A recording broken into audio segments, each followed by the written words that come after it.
And inside the risk management, a sequence isn't just one activity like downloading a file. It's a chain of related activities carried out by a single user, one after another. The sequences help identify risky behavior by showing how actions connect. Imagine a user downloads a file named Financial Report from SharePoint. By itself, downloading isn't alarming.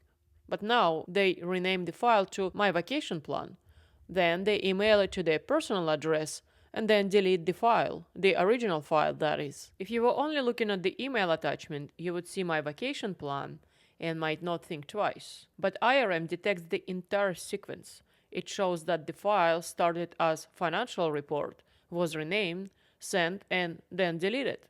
This context raises red flags for investigators. Sequences give you the full story, not just isolated events. I'm going to show you the alerts generated by my IRM policies. On the All Risk Factors page, you can find the Sequences of Activity dashboard. As you can see, this user has 2 sequence activities detected by the IRM policy. Let's click on the View All Sequence Activity option to take a closer look. Now we are in the Activity Explorer, where we can see the sequences on the left. We can see the sequence example, files exfiltrated and cleaned up. It also shows a risk score, in this case it's 100 out of 100. For this sequence, we can see 72 events were detected. The sequence is files downloaded from SharePoint, uploaded to the cloud, and then deleted.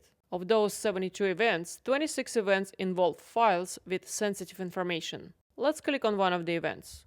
The Activity Details panel shows information such as date and time, operations, location details, in this case it's SharePoint site URL. Object ID provides a full SharePoint path and the file name. The Results Status section breaks down all of the steps of the sequences. So here is step 1, SharePoint file download. It also says that there were 16 of such events within 1 hour. Step 2, user copied the downloaded file to personal cloud. And in step 3, the downloaded file was deleted. Next, let's select the User Activity tab. I'm going to change the timeline to 6 months. The activities are displayed as 2 connected dots inside of the circle. Hover over the icon to see the date and time of the risky activity associated with this sequence. If you click on the sequence icon, you're going to see the summary of the sequence.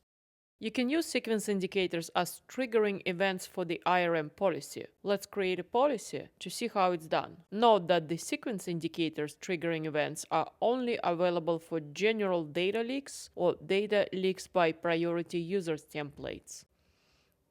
I'm going to name the policy, click Next. Then I'm going to skip ahead. I do not want to prioritize content now. Click Next.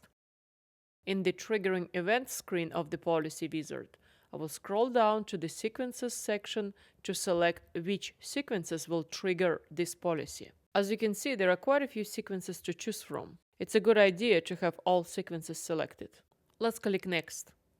I'm going to select Choose Your Own Threshold so that you can see them. I'll scroll down to the thresholds for the sequences. Thresholds for sequences are much lower than those for single events. And for a good reason. Sequences are a strong indicator of potential insider risk. You'll often find users downloading existing files or templates from SharePoint, renaming them, uploading them to the cloud, and then deleting them. In many cases, workers are simply reusing the templates, but these activities can trigger sequence indicators. To avoid generating too many false positives, you might need to revise your procedures or further customize your policies. Additionally, if your SharePoint tenant isn't configured properly, IRM policies may generate alerts stating that the files are being uploaded to a personal cloud. To prevent this, make sure that the company tenant is added as a trusted cloud app in Microsoft Defender for cloud apps. You should also verify that the company's tenant domain is properly registered in Azure AD, as misconfigured domains can appear as external. And this concludes today's video. Please like and subscribe to support this channel.